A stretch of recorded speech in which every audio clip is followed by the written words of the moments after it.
Thank you very much, Professor Ahmed. That introduction was a lot more generous than I thought I deserved, or certainly more than I would get. Because I'm not the main attraction today, of course. Professor Katrin Jomaa, we're very glad to have you today. And I don't want to delay much in getting to our speaker. And of course, I'd like to leave all critical engagement with Professor Jomaa's work till after we've had a chance to hear her remarks. I'd simply like to offer a few brief comments by way of situating the topic, and then I will introduce our speaker. We live in a moment of vigorous, perhaps many would say volatile movement in global politics. Such volatility has been perhaps most visible over recent decades in the Middle East, suffering as it has from instability caused by a host of internal factors and, of course, no small measure of foreign interventionism. But with sociopolitical relations coming apart in many parts elsewhere, the precarity of the global order as a whole has been laid bare. The vitality of the nation-state as the regnant or optimal political unit has been examined by scholars of political thought for some time now, but this line of inquiry takes on an increasing salience as events unfold in the US and around the world. Professor Jomaa enters this discussion with her new book titled Ummah, A New Paradigm for a Global World. The Ummah is a concept in Islamic thought with both theological and political valences, and the book takes up the ambitious task of advancing this concept as an alternative worth thinking about alongside the nation-state. The research is in part a hermeneutic project, that is, it seeks to provide a granular interpretation of the Ummah in light of both the authority of Muslim scripture and the historical record of Muslim polities. But the research is also philosophical, seeking to add further refinement to modern political thought and to bring that discourse into a closer dialectical relationship with Western political thought, which, though somewhat embattled, continues to enjoy pride of place today. And with that, please allow me to introduce our speaker. Katrin Jomaa is an assistant professor at the University of Rhode Island with a joint appointment in the departments of political science and the Department of Philosophy. She received her PhD in 2012 from Indiana University.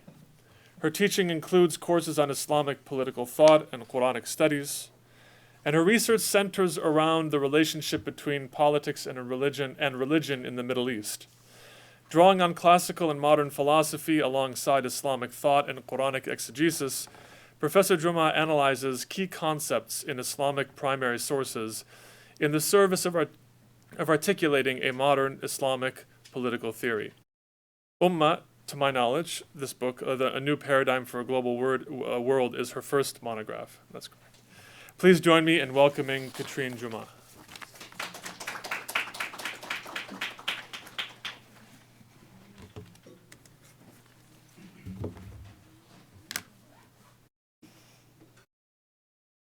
Okay. I just need to make it, was it presenter? Yep. First of all, thank you so much, Dr. Faiz, for the invitation. It's an honor. I'm very happy to share with you the findings of my book and very much looking forward to the discussion. So I'll just go right away. The essence of my work in general, I had like ideas about this work in general. First, in addition to criticism, we usually criticize a lot the current affairs and what's happening, especially from a Middle Eastern Muslim perspective. I want to know what the Islamic heritage can offer as a solution, rather than just posing questions or criticizing. I'm also interested in a cross-cultural dialogue where Islamic and Western civilizations talk to each other. So the last chapter that I have, it's the biggest chapter actually, is a dialogue between the Qur'an and Aristotle's political thought. So this is one of my interests. And by that, I'm bringing the Islamic heritage into living interaction with other ideas and cultures. And I think this is very much needed in the time that we live today. It's a global society, we're getting smaller and smaller and more interconnected. I want to challenge the strict binary between religious and secular, which is very predominant in modern thought. that there is a clear demarcation between what is secular and what is religion. I want to challenge that, and also resolve the tension between universalism and community, especially that I'm talking about Ummah as a local unit and also as a global unit. I have 2 book objectives. The first is uncovering the different meanings and layers of the word Ummah in the Qur'an. The Ummah is mentioned 62 times in the Qur'an. Some of the meanings are not related to each other. They seem completely separate. My job in this book is actually to synthesize and connect those meanings together, hopefully to come up with a sort of a holistic definition of what the Ummah is. And specifically, I want to extract its socio-political significance and function. That's the first aim. The second aim is Islamic socio-political ethics. What are Islamic socio-political ethics related to the role of the human being, the community in politics, pluralism, what's the idea of pluralism in Islamic thought, law, and justice. So these are the book objectives. If we look at nation states today, they are facing challenges, and Western scholars are talking about that, and also in the Middle East, there's another set of problems. So from the Western perspective, first of all, the growth of multicultural societies. Obviously today, immigration is a lot, and with globalization, ease of communication and travel, there is more multicultural societies within the nation. So scholars say it's harder to actually integrate those multicultural societies based on one national consciousness or based on a homogeneous culture. It's harder to do that. So this is challenging the nation state. Another thing is globalization of commerce and communication, economic production, spread of technology and weapons. They all poses problems that cannot be resolved within the traditional model of a nation state. This is from the Western perspective. From the Middle Eastern perspective, if you know historically, the modern nation state was imported to the Middle East through colonialism, right? And colonial powers did not accommodate for the needs of the people. This is natural. Colonialism is about just exploitation. So this is one thing. And they did not accommodate for the richness and the diversity in the Middle East. You have ethnic, tribal, religious, lots of diversity. So the modern nation state did not accommodate that.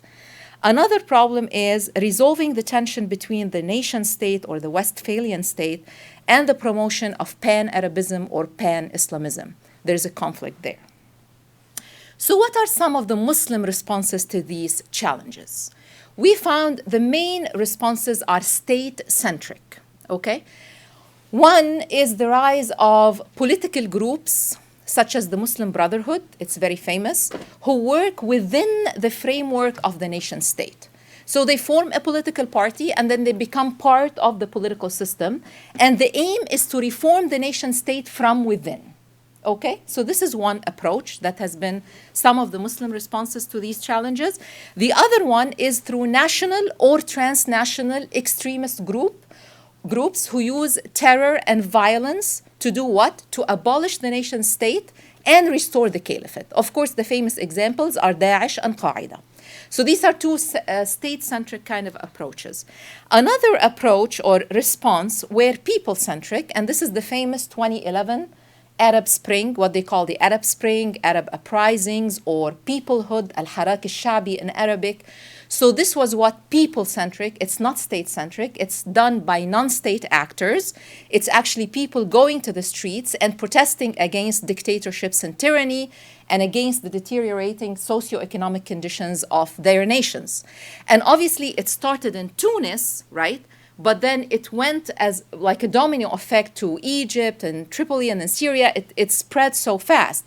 And from my perspective, interestingly enough, we don't see in the literature somebody talking about the rise of the Ummah. We see different names like Arab Spring, peoplehood, but nobody says, for me, it's literally a rejuvenation of the Ummah. This is showing that the Ummah has a lot of political potential once it decides to do something about it.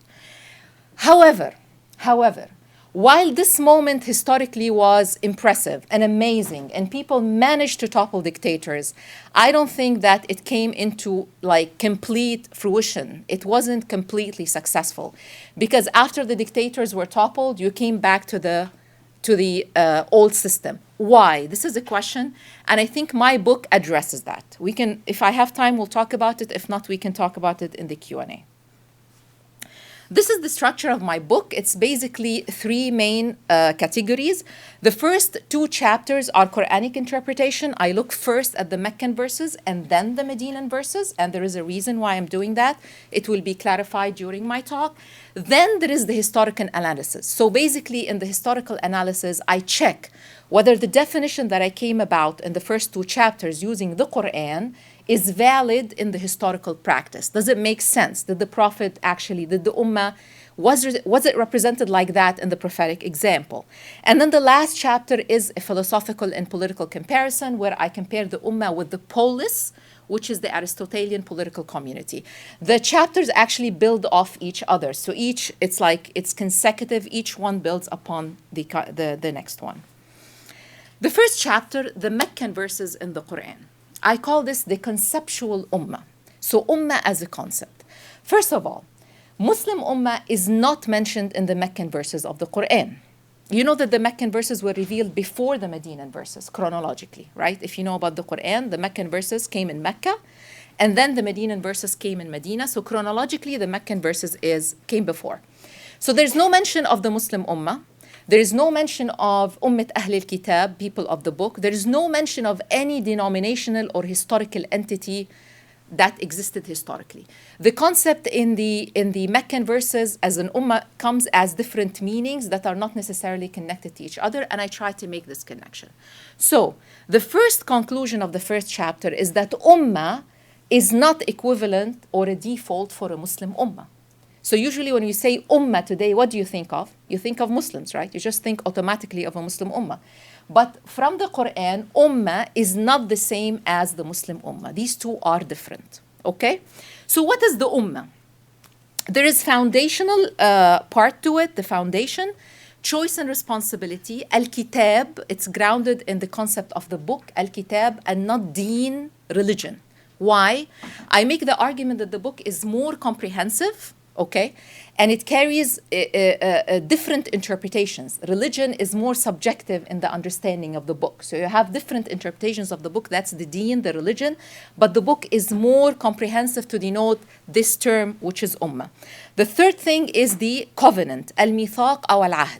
So people make a covenant to be part of this ummah. What is secondary in the understanding of the ummah is the imam, which could be a legislator or political leader, and the territory. This is secondary. So what is an ummah? Based on the first chapter, the Meccan verses, an ummah is an active community that is always seeking unity based on its book of guidance. It's not a static community. It's not defined by ethnicity or language, like the Orientalist description of an ummah, or religion even. It's active, it's dynamic, okay? It's composed of purposeful individuals, which later the Qur'an denotes as the khulafa, or the concept of the khalifa. I'm going to describe that shortly. Covenanted to establish a particular way of life and maintain that unity based on that agreed upon book. Entering a covenant is important because it strengthens an awareness of responsibility associated with making choices, because you make a choice to be part of this ummah. I'm going to jump to the Medinan verses, just for the sake of time. Now, in the Medinan verses, the first time we see what? The Muslim ummah. And it's actually correlated in creed, in ideology, in rituals, in outlook with Prophet Abraham, peace be upon him. The first prophet. Interestingly enough, in the Qur'an, the Muslim ummah as an essence, as an ideology, as a core, is actually related to Prophet Abraham, the father of monotheism. You would think it's like it would be described in relation to Prophet Muhammad, but it's Prophet Abraham. And Prophet Abraham is the one who prays for the coming of Prophet Muhammad. Prophet Muhammad will come from his progeny, right? And will pray for the rise of this Muslim ummah. So while we see Muslim as an active term, as a characteristic, as an attribute, all throughout history, from the beginning, from Adam until the end of time, as an adjective, the Muslim ummah specifically comes at the end of time, comes after the coming of Prophet Muhammad. Okay? So here also difference between Muslim and Muslim ummah. So I say that the characteristic Muslim is an active term that has an essential meaning, which is what? Which is basically submitting to the will of God peacefully and willingly and following his rules. yet is time contingent. We can discuss this in the Q&A. But the Muslim Ummah comes later after the coming of Prophet Muhammad. The Muslim Ummah, here the last one, compared to previous Ummam, has attributes, specific characteristics. And this is why it's also coming at the end. It has an attribute of being wasat. Wasat is interpreted as moderate or middle. I interpret as having an equilibrium, which I'll discuss at the end with Aristotle. It acts as a witness to other ummah, shaheed. Of course, if you're a witness to somebody, then you know that person. You can be a closed community, right, and witness to somebody else. So obviously the Muslim Ummah is an open community, is not a closed ritualistic society. That's why it acts as a witness. And it has a function. That's the third one. The function is enjoining righteousness and deterring wrongness. Al-amr bil-ma'ruf wa nahy 'an al-munkar in Arabic, while believing in one God and yu'minuna billah. So it has a function. I'll talk more about that as the presentation continues. So the Muslim Ummah, the characteristics and the function of this Ummah necessitated it being the last Ummah sent to mankind because it's embracing of previous religion and accepts the different other as a divinely ordained reality. What do I mean by that? So in the Qur'an, if you're a Muslim, Jesus, Prophet Moses, Prophet Abraham are all prophets from God. And the law that Jesus came with, the Bible, the law that Moses came with, the Torah are all divine books, okay? So you cannot be a Muslim without accepting that. That's one thing. So accepting the other as a divinely ordained reality, that's very important. The other thing, the Prophet, peace be upon him, Muhammad said, إِنَّمَا بُعِثْتُ لِأُتَمِّمَ مَكَارِمَ الْأَخْلَاقِ. I was sent to complete the most perfect of morality or morals. So he came at the end to complete the divine favor to humanity, okay? So I think his ummah comes at the end and is embracing of the the other as a divine reality, is that this ummah has reached a level of mental and spiritual maturity which qualifies it to be as such. That's why I think it's at the end. Another thing, I say the Muslim ummah, here if you look at this, there's a difference. I lost my mouse. Okay, there's a difference between, I make a differentiation between the Muslim Ummah and the Islamic Ummah. So if the Ummah is based on the concept of the book, the Muslim Ummah is going to be based on the Qur'an, obviously, right? The Qur'an is the one that unites the Muslim Ummah. What is the Islamic Ummah? If it embraces diversity, it's bigger, it's a bigger umbrella where other communities such as the Jews and the Christians are embraced with their divine books as well, because we have legal pluralism in the Islamic Ummah. So this is why I make a difference between the Muslim and the Islamic. Obviously, the Islamic is acting based on Islamic normative values. And the Islamic normative values is this kind of religious pluralism and also legal pluralism which the Prophet will implement in Medina. Jumping also fast, now I'm going to the historical part. This is the first ummah that was established in Medina by Prophet Muhammad. It was a political confederation. It was between Muslim immigrants from Quraysh and native Muslims of Medina and Jewish tribes in Medina. So it was a complex society which has Muslims and Jews and different kinds of tribes and people coming also, immigrants and also native people. So the Prophet made this treaty, this political treaty, which scholars call it the Constitution of Medina. And I checked this treaty to see if the ideas that I've been talking about make sense or not. So if you look at this treaty, I picked some of the decrees. There are 47 decrees in there. The first decree says, this is a book, kitab, from Muhammad, the Prophet and the Messenger of God, between the believers, the Muslims of Quraysh, the people of Yathrib, and those who follow them, join them, and strive along with them. Okay? The second degree, they are one ummah apart from the people. Okay? So here, what defines this ummah is this kitab between the Prophet and all the different entities in it. If we run forward in the Constitution, Decree 25, the Jews of Bani Auf, together with the believers, constitute an ummah. So here we have an addition of the Jews, right? They are added to the Ummah. And obviously, the Muslims and the Jews, one Ummah. So they're not separate, okay? And then if you look at the last decree, 47, this book shall not protect the perpetrator of an unjust act or crime from punishment. So it starts with the book and it ends with the book. And that actually confirms my conclusion that the Ummah, the core definition of the Ummah as a concept is actually the book. What we see in Medina, and I draw like it's just a very simple sketch to make my point.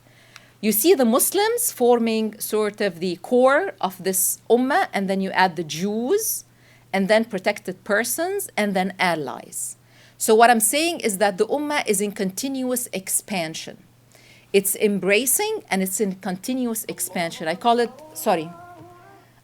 the expanding Ummah of Medina. And this is how I relate after that the concept of the Ummah as a local unit, and it can go into a global structure.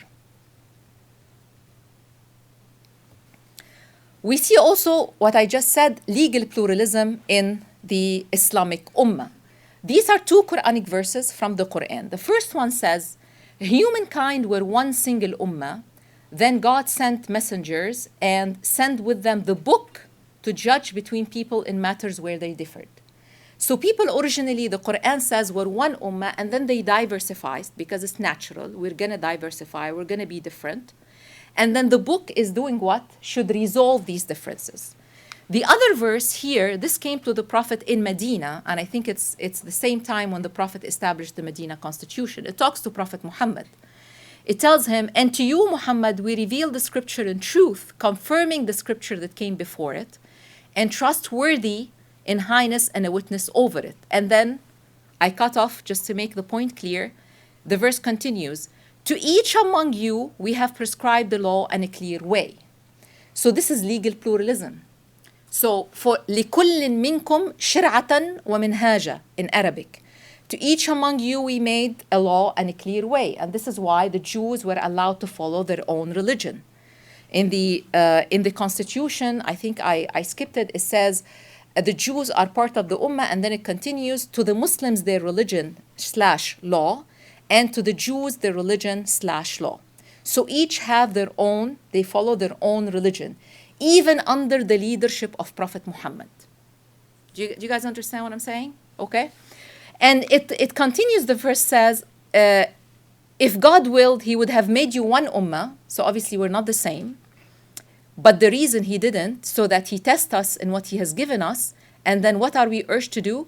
Compete with one another in good works. Istabiqul khayrat in Arabic. Compete in good works.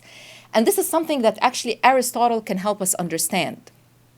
Aristotle says a healthy political community is a heterogeneous community. It's not homogeneous. He says a community that is homogeneous is not political, is apolitical. In order to have a political community, you have to have a heterogeneous community where conflict can arise, okay, but where people can actually compete with one another in things that do not decrease in the sharing. So what does that mean? Compete in virtue. So today, in the modern time, we compete for things that decrease in the sharing. We compete for what? For petroleum, right? Everybody wants to have the biggest share of petroleum. Well, if you have the biggest share, somebody else isn't going to have much less, right? So these are things that they decrease in the sharing. So they create more competition and enemy and hatred between different people. Okay, so Aristotle says if we want to avoid that and surpass that, then compete with things that do not decrease in the sharing. So this is similar to this concept in the Qur'an. Compete with one another in good works, meaning follow the ideals of your own book or your own law. And this is how this competition can happen. Another argument that I make is a connection between the Ummi Prophet and the global Ummah. If you know about the definition of the Ummi Prophet in the Qur'an, the traditional definition is that a prophet who does not read or write, and this is a description of Prophet Muhammad, he doesn't know about the previous scriptures. These are the traditional definitions. I added that I felt there is, first of all, Ummi and Ummah, they have the same root in the Arabic language. So, and this statement that the Ummi prophet could be related to the Ummah is mentioned in al-Tabari, which is a major classical tafsir in Islamic history. So I made the proposition that actually Prophet Muhammad is the only prophet who's described as an Ummi in the Qur'an because of his relationship to his own Ummah and also to the global Ummah. Okay? And this verse, the second verse here says, "Say, O humankind, verily I'm sent to you all as the messenger of Allah." So here the Quran specifies that Prophet Muhammad is sent to everybody, not just his own people. And I make some connections why I'm saying that. Usually when a prophet is sent to a people, there is a connection with them. Usually he's from them. So for example, Prophet Jesus was a Jew. He was from Bani Israel. Prophet Moses as well, he's from them, right? Prophet Muhammad was an Arab. He was sent to the Arab community. So that's a relationship between him and his people to make a connection. Now the relationship between Prophet Muhammad and other communities is this one. The Ummi prophet who believes in God and his words. So he believes in all previous words, the Torah, the Bible. And from the reciprocal part, what do Jews and Christians feel about Prophet Muhammad? The Quran here says, those who follow the messenger, the Ummi prophet, whom they find mentioned in their own scriptures, the Torah and the Gospel, for he commands them what is just and forbids them what is evil. So again, it's a mutual reciprocal relationship that he confirms these books and they find him in his books. So I make the argument that the Ummi prophet is actually most likely, God knows best, but I'm just making that preposition. Another sketch here to just summarize what I've just said so far. So here you have originally one Ummah according to the Quran, and then they diversifies into Ummah 1, Ummah 2, Ummah 3. What are you supposed to do about this diversity?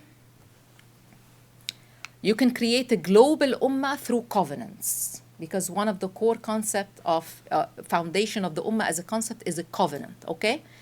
And Prophet Muhammad, the Ummi prophet, okay, is sent to this global Ummah whose diverse communities are encouraged to seek unity through establishing covenants and competing in good works, following their respective laws. So now we come to the last chapter, which is the main goal of this work as well. What is the political role of the Ummah? I have still time, right? Doing well? Okay. I picked Aristotle to do this comparison. First of all, what is the human being? For Aristotle, the human being is a political animal. What does that mean? The human being has an inherent need for political association. The human being has the language, and through the language, you can tell what is good versus what is evil. You make law, you can tell what is just versus what is unjust. So the human being for Aristotle is an inherent need for political association, and that's why he calls the human being a political animal. Now, what about the Qur'an? The Qur'an calls the human being an interesting word, al-Khalifa. Khalifa, إني جاعل في الأرض خليفة.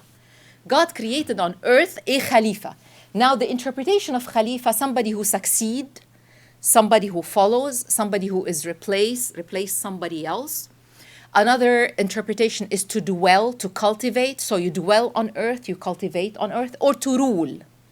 Okay, so different meanings. Now the interesting part about this Khalifa in the Quran, this human being that God decides to create, is that this human being is ennobled over other creatures. Why?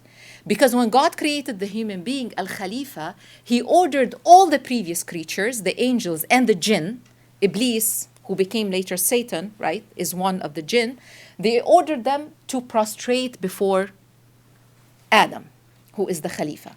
So this is obviously quite an ennobled creature. And God says, and the angels were perplexed. They were like, why, what is the secret of this Khalifa?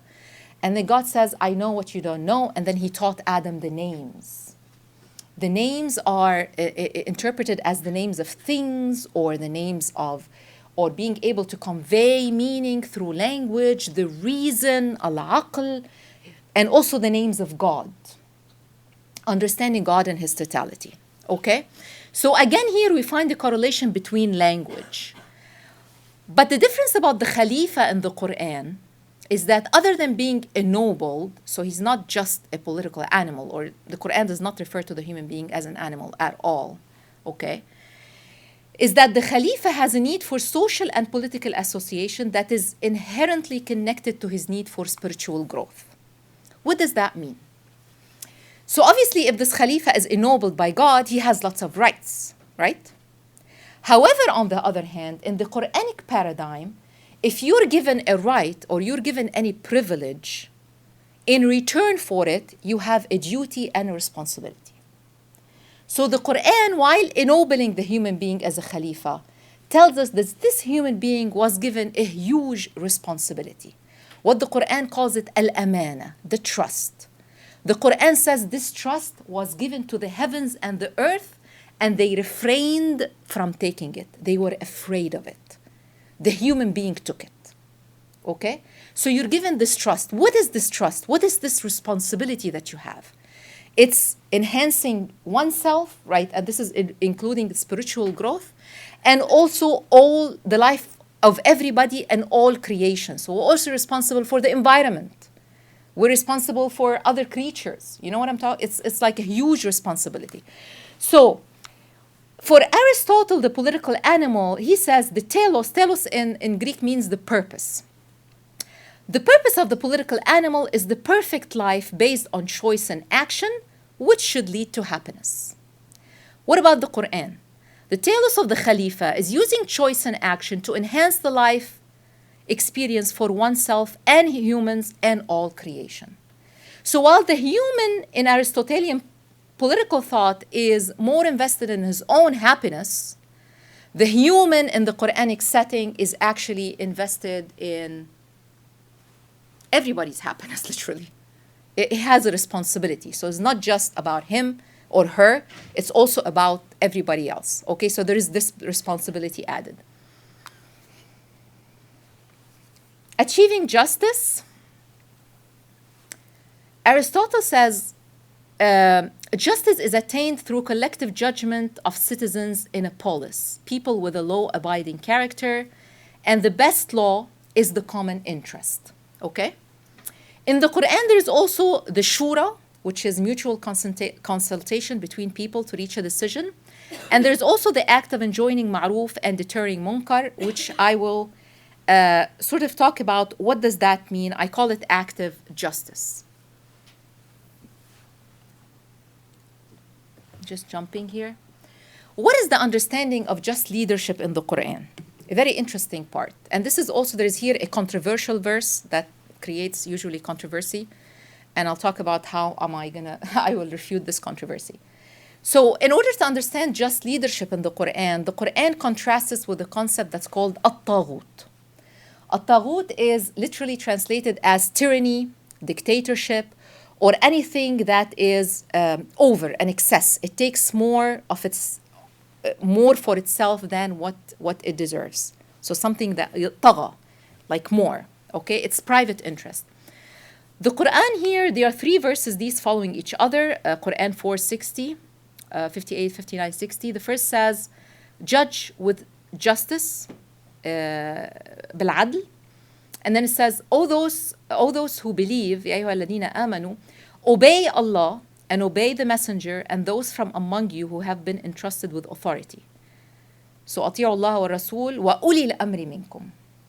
Usually people say this obedience, obeying God the messenger, and then those entrusted with authority is absolute obedience. And this breeds dictatorship. So this is why this verse is controversial. Now, I'm going to refute that simply. If we continue the verse, we're going to understand why. And if you disagree over any matter, refer it to God and the messenger. If it's absolute obedience, then there's no conflict, there's no disagreement. You cannot disagree. You cannot have any opposition. So here the Quran says that you obey God and the messenger and those entrusted with authority, but disagreement can happen. If it happens, refer it to God and the messenger. If the messenger is absent, what do we go back to? Sharia. Sharia is the one that, so law, you go back to law, which is the common interest of all. So this is contrasted with the taghut. The taghut, the tyranny, are not interested in law because they're not interested in common interest. They just want private gain. They're interested in private interest. And they do not allow for political opposition. So they do not resort to the law. They don't allow for political opposition. So this is how the Qur'an contrasts the just leadership with the taghut. Okay? Now, I made this sketch to talk about the Muslim Ummah socio-political structure. So this is the Ummah, and these are the different parts of the Ummah. Sharia is supreme and is sovereign. Huh? In the Aristotelian political thought, the political community makes the law. The political elite provide the law. Okay? Within the Muslim Ummah, the law is provided by God. Clear? So here in that regard, the sovereign is the Sharia, not the people, not people who are making the law. So you have the legislator here. What do? They interpret Sharia. The executive put it into action, implement it in public life. And these are the people, and the people, legislators and executive, are all part of the Ummah. Okay? And don't forget the human being is a Khalifa. So legislator is doing Khalifa role. The executive are doing Khalifa role. And people are doing a Khalifa role. Now, how did I interpret wasatiyya myself with this structure? I said that you can have tyranny here. Legislators could be tyrannical. They become despots. Or you can have despots here. Or you can have the tyranny of the majority. Right? So how to eliminate any tyrannical tendency to establish justice is to keep this double arrow. I do it a double arrow, which is the enjoining righteousness and deterring wrongness. I call it active justice. It's a continuous process of reform. It's a dynamic process. When you keep that going between the different parts of the Ummah, first of all, it's dynamic, it's alive, and you pretend the rise of any tyrannical tendency among any of its parts. So this is how I explain wasatiyya. So I say here, the Ummah should maintain active justice through amr bil ma'ruf and nahy an al munkar to prevent any tyrannical tendencies. Another thing is that the Ummah becomes the means by which Sharia is transformed into ma'ruf and munkar. Ma'ruf and munkar is the public norm. So there is no difference between the social and the legal fabric of the Ummah. They both mirror each other. Okay? They both mirror each other. The law becomes a public norm. That's how when you enjoy righteousness and deter wrongness, the Ummah is alive and is carrying that Sharia. It's not only made in firms and by the political elite. Why is this important in a modern setting? It is important because what we have in the modern nation state is one law, right? It's monolegal, that's made for everyone. And usually who make this law? The majority, right? It's a specific people who make that law. This is why minorities are marginalized in a modern nation state. They have issues. They feel alienated from the bigger public sphere. They don't feel a sense of belonging. This is what Andrew Marsh talked about in his book, Islam and Liberal Citizenship. He said that minorities do not feel a sense of belonging. They are shy from participating in the public sphere because they know that the law is not made for them. It's made by somebody else, literally for somebody else. Okay? So the Ummah paradigm resolved this problem by what? By legal pluralism. When you allow for more than one law and each community follows its own law, then you can resolve this problem because people have a sense of belonging. They feel they belong. And they also feel they want to be part of this public deliberation in the public sphere. So here, comparing nation state with Ummah, it's working again. Liberalism, John Rawls, the famous John Rawls, he talked about liberalism, political liberalism. There's an obsession with avoiding conflict.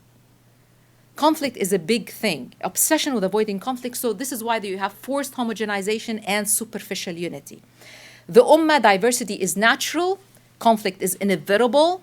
No need to force a homogeneous culture and a homogeneous and one law in the public sphere. I already talked about minorities.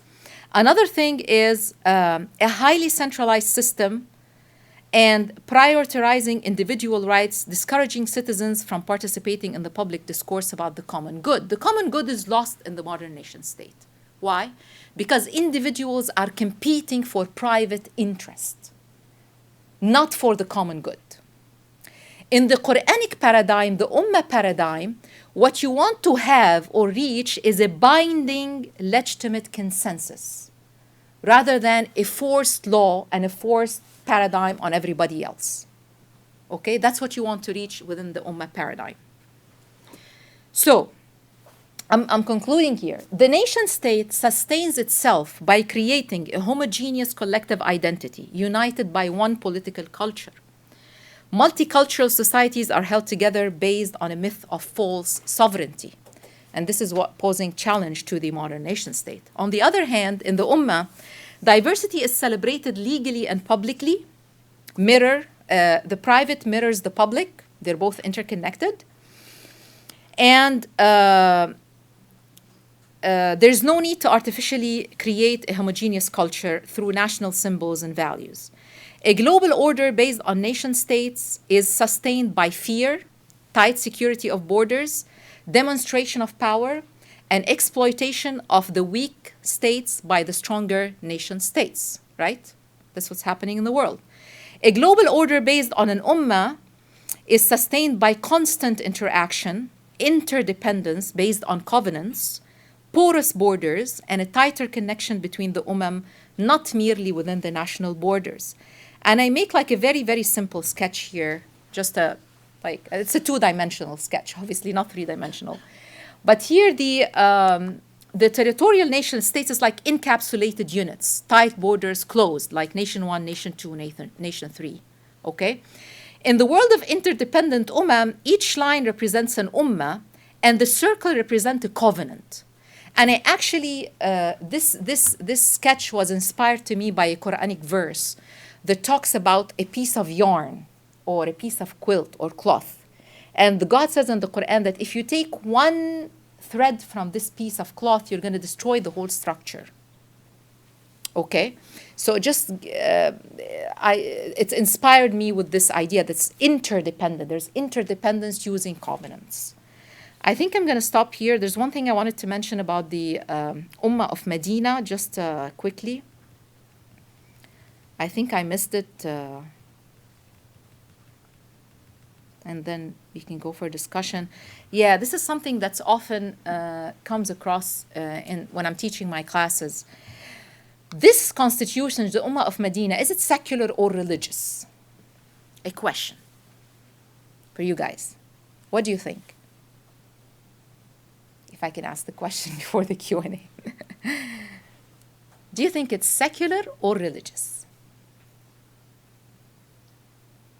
Yes. I feel like since it's related to the prophet Abraham, I feel like it has religious roots, but I think it can also be applied in secular situations. So Good. I guess both. Yes, and that's the perfect answer. It is secular in the modern sense because it embraces diversity, right? There is legal, religious, and cultural pluralism, right? And it's not religious in the common understanding theocracy, meaning one religious community and everybody else is not allowed to thrive.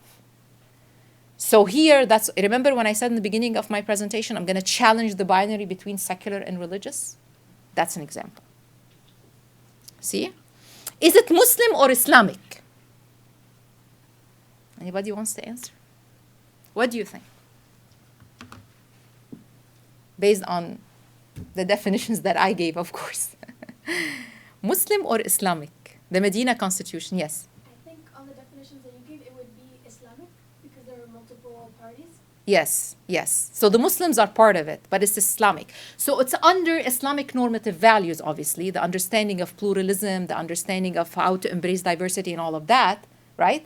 But it's not only following the Islamic Sharia, because you allow for the Jews, for example, to practice their own law and their own Sharia. Thank you so much. And yeah, we can have Q&A now. Thank you.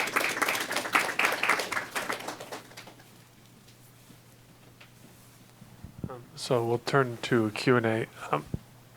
I think the easiest way would just be to people who wish to ask questions to raise their hands, and either I or Professor Ahmed will call on them, and then please wait till one of the mics gets to you, just so that we can get your questions on the recording. I just want to take maybe the liberty of asking the first question. I'm wondering, so you present your interpretive analysis of Ummah, specifically in the Qur'an. Number one, I guess, why limit it to a Qur'anic analysis? Why not expand kind of the scriptural umbrella to include hadith, which is typically, as a, if you want to look at a sort of native Islamic legal and theological methodology, those are always seen in conversation with each other and not isolation. And then I guess the second part of the question, and I think related, is, because it touches on your overall methodology, is why check it? Use the word check, which I'll take, but why check it historically, specifically only against the Constitution of Medina?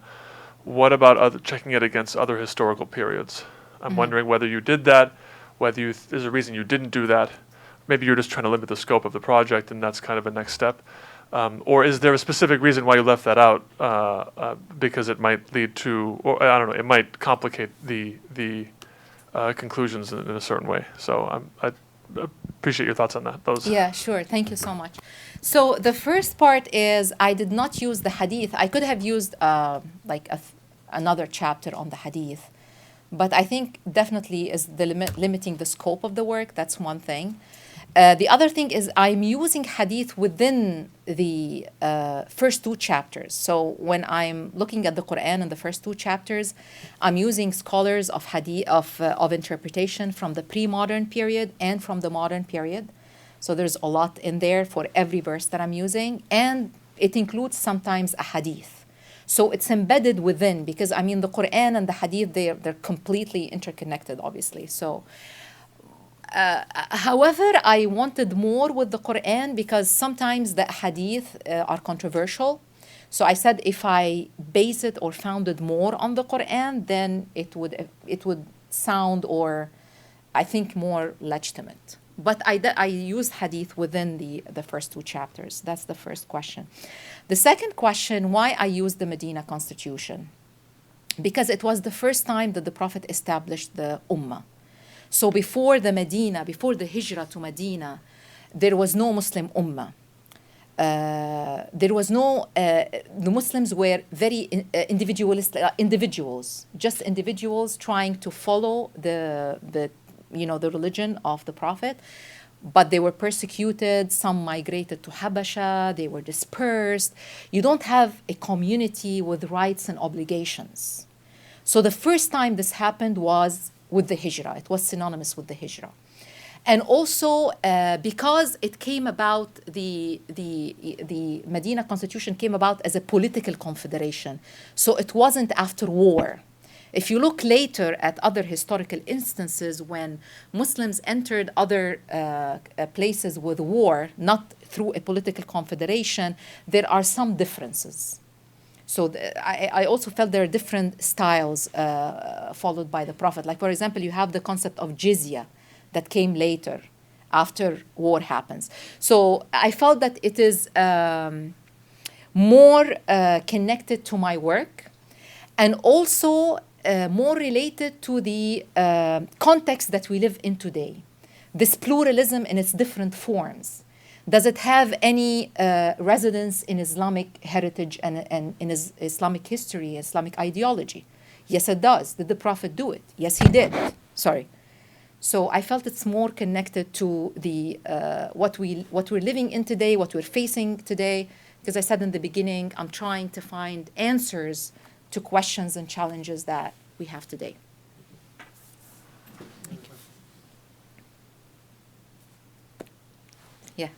I have no knowledge of any religion whatsoever. But I'm very curious when you talked about, thank you, individualism versus this idea of everybody is sort of respected, right? But is everybody equal? Is there some sort of hierarchy or supremacy between people within the Ummah? and within these categories that you listed, right? So, by default, the Qur'anic paradigm, everybody is created equal. Set aside the religious following and ideology. So, everybody is created equal, everybody is equal before God.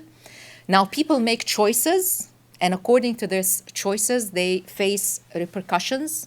And obviously, for example, the Qur'an talks about like what is the proper belief, what is not the proper belief. But this is not for people to judge. This is God talking to the people. So it's not for the political community to sort of chase after. So within a political setting, everybody is equal, right? Now, obviously, when we talk about the Islamic paradigm, or we talk like a Muslim Ummah, when you have the legislation, the Sharia is supreme, how would that translate into the political and public life? That's another question. But if I look at the Medina Constitution, for example, which resonates with our current global atmosphere that we live in today and this multiculturalism and all of that, if I look at the situation of the Jews in the Medina Constitution, it was very similar to Muslims. Like they have rights, they have obligations, even in cases of war. If they want to participate in war, then they have to bring their own share of resources. If they don't want to participate in war, then there is another. They have to, for example, not take an enemy of a Muslim as their friend. So I felt like it was very much based on complementarity, the Medina Constitution. But how to translate that into actual institutions, that's another project. But by default, everybody is equal, at least when we're talking within a political setting or from God's perspective. The choices, what we make, will not make us equal in the eyes of God, obviously, but this is for God to decide.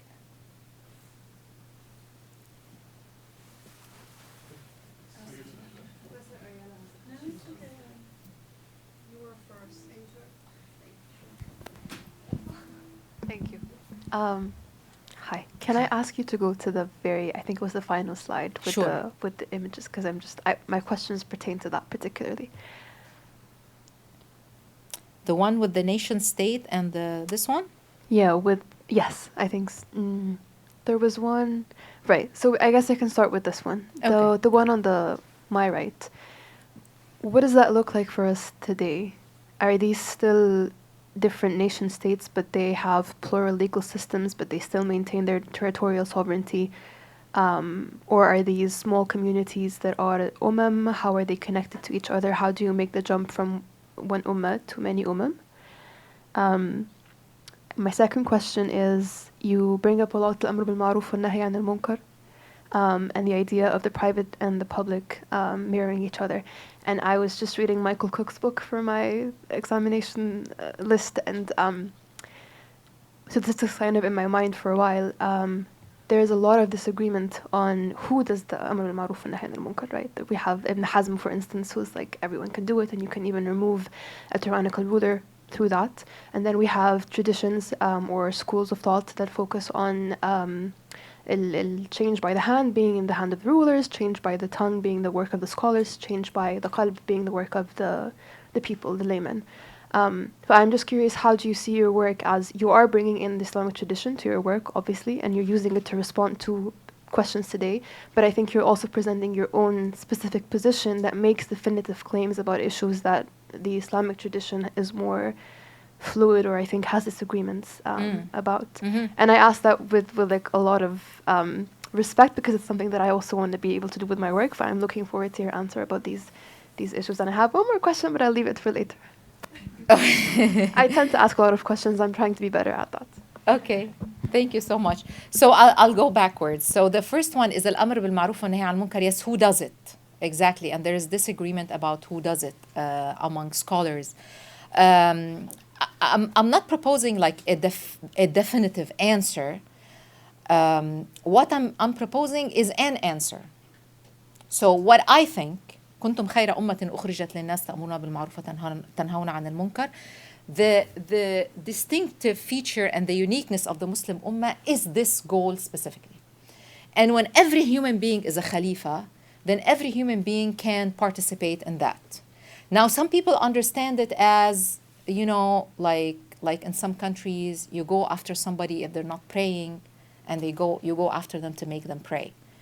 I don't think that is the right interpretation of it at all, because you cannot force people to pray. I mean, there's no compulsion in religion. This is very clear in the Qur'anic paradigm, right? So you can't force people to pray, or you can't force people to do something. It has to be their own will, otherwise it's meaningless.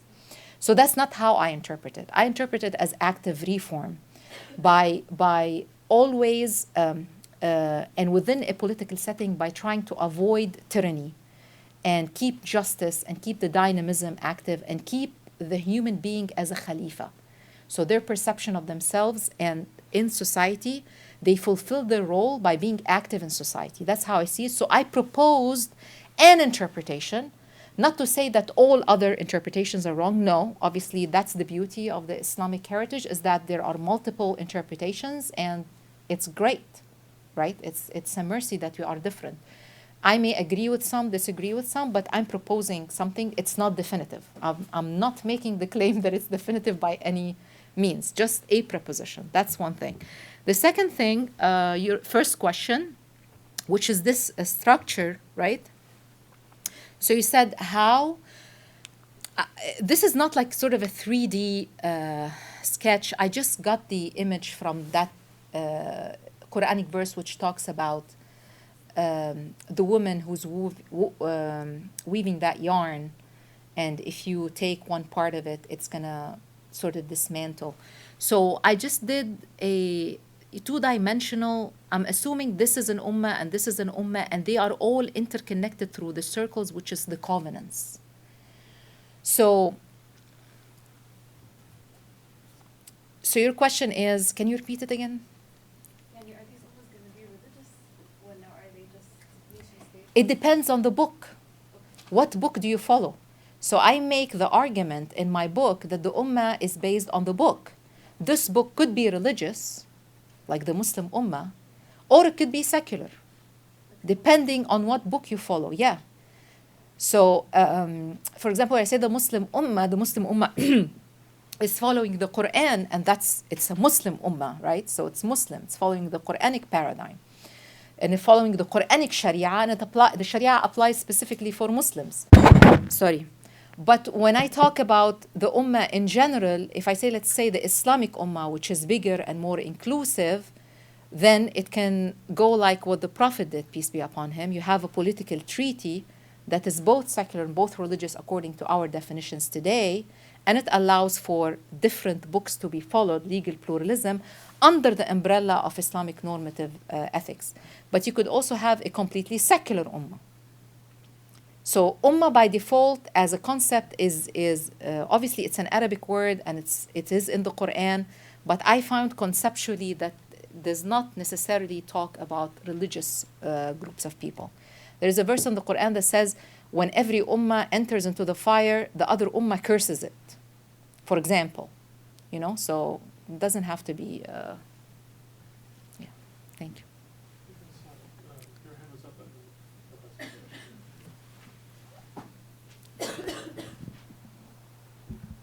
Yeah, so I was just wondering, what is the role of the ulama within the Muslim Ummah's framework that you propose, and are they a form of some kind of elite or a religious elite? Yeah, the ulama would be this here, the legislators. So the ulama, the fuqaha, we call them the religious elite, but when you say by elite, meaning they have like more status or they're more sovereign or something? Not necessarily. Yeah. So this is, I would put them here in the legislators, the ulama, the fuqaha. They are the ones who interpret the Sharia.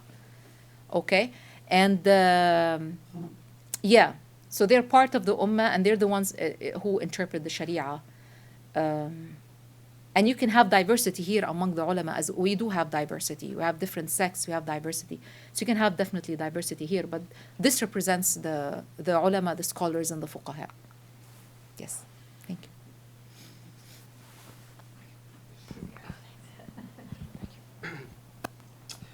I was just wondering, in 2022, what's the prevalence of legal pluralism in the global Ummah? And how should we think about, I don't want to prescribe, to the word theocracy, but how should we think about modern theocracies in relation to a legalistic, pluralistic ideal? So if you have a theocracy, by default, you will not have pluralism. Because in a theocracy, it's just the ruling of this religious group who enforce their own religious law, and that's it. So you don't have a legal pluralism under a theocracy. But how do we think it in today's world? So I'm proposing that if we have legal pluralism based on the Qur'anic paradigm, it will solve problems. Problems of the common good, problems of minorities, problems of marginalization. It will solve problems. That's what I'm proposing. Now, how to actually do it, that's another story. How to go from here to here, like how to go from the modern nation-state style, which is monolithic, monolegal, and move into legal pluralism. It's not that it wasn't done. It was done under the Ottoman Caliphate, for example. There was Nizam al-Millah. So there was legal pluralism under the Ottoman Caliphate, which was not, dismantled a long time ago. So it happened historically, so it can happen again. But how to go from here to here is, that's open for discussion, I guess. Thank you for your talk. It was fascinating to listen to you. I have 2 or 3 questions, let's say. So one of them is about the analytic framework. On the one hand, and I ordered the book, I didn't receive it yet, so I rely only on what you said here. I didn't read it yet.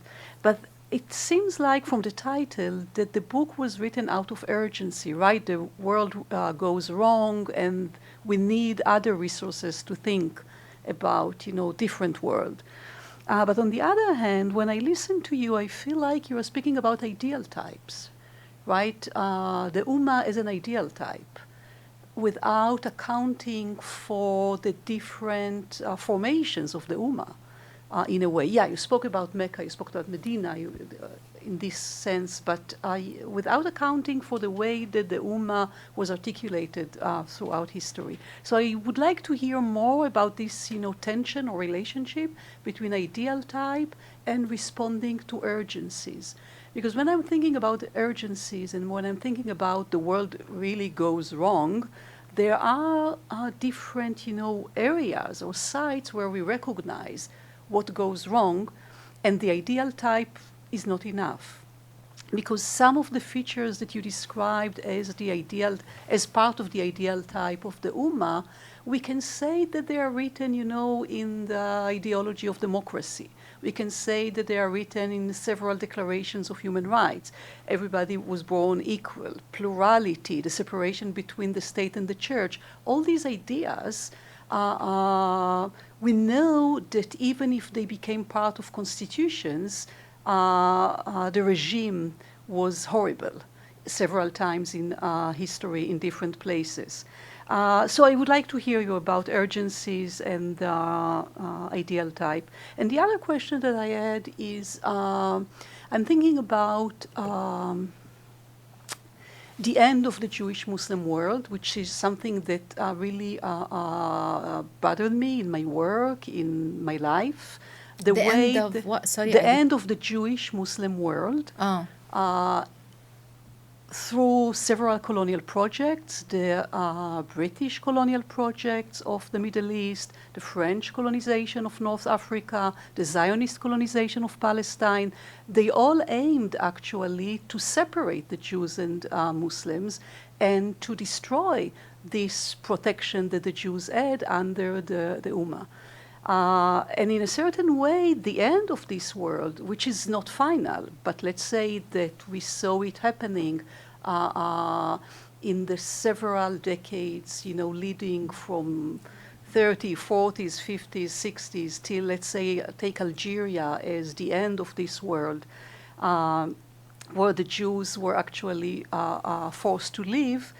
We see this end, and now in this, again, tension between the ideal type of the Ummah and the possibilities to use the Ummah as a reparative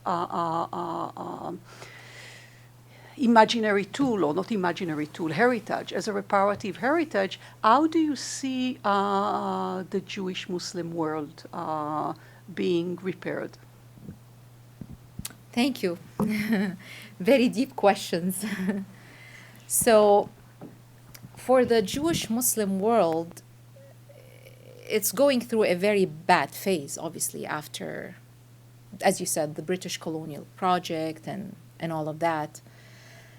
But I don't see it as the end, personally, because there is always room for hope and there is always room for repair, especially that historically the Jews were always part of the Ummah. They were always welcome, and they were practicing their own religion, and they lived safely under, the caliphate or Islamic governance, because the Qur'an says that. And the Muslims were following the Qur'anic paradigm. So whether Jews or Christians, they lived peacefully under the Islamic paradigm. So I don't see it as the end. However, I think that my work, or this kind of work, by bringing into light the Medina Constitution, going back to the roots, to the Qur'an, understanding what the Qur'an says instead of what politicians say, and opening up this discussion would bring back the connections again. That's how I see it. And because it was done before, institutionally and on the ground and politically, then it can be done again, and even better than before. Because we become better as we learn more, and even from atrocities we learn more, so we should become better. So I think there is always room for change if the discussion is brought up, I think, for both Muslims and also for the Jews. It has to come from both ways, but and also there has to be a distinction between, you talked about Zionism, there's clear distinction between Zionism and Judaism. They're not the same and they're not equal, because Zionism is a political project, Judaism is a divine religion, and not all Jews are Zionists. So again, this is also something that could be clarified. I think the more clarity that we have on this issue, the better things can become. Obviously, there's also the real world when we're talking about the power struggles and how the power configuration, that's the tough one.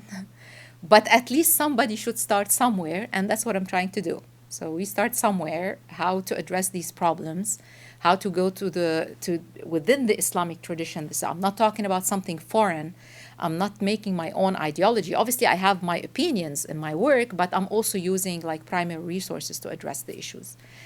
Now, the second question, which is the Ummah, and you told me there's the ideal Ummah, and you felt that my work is very ideal, right?